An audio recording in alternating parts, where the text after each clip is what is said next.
मुल्तान के इलाका गुलशन रहमान कॉलोनी के करीब दहशतगर्दों की मौजूदगी की इत्तला पर सीटीडी पंजाब ने कार्रवाई की और 2 दहशतगर्द रिजवान उर्फ डॉक्टर और इमरान उर्फ साकी को हलाक कर दिया।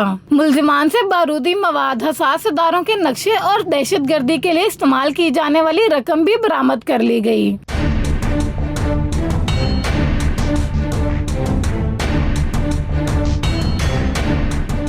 सीटीडी के मुताबिक दहशतगर्दों का ताल्लुक गैर मुल्की कलअदम तंजीम से था, जो हसास इदारे के 3 एहलकारों को शहीद करने और समंदरी में कैश वैन लूटने की वारदात में मुलव्विस थे और इनका नाम रेड बुक में भी शामिल था।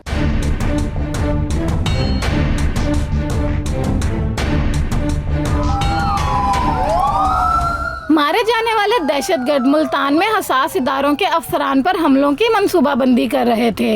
कैमरामैन जाफिर हुसैन के साथ जरमीना सहार, 92 न्यूज़, मुल्तान।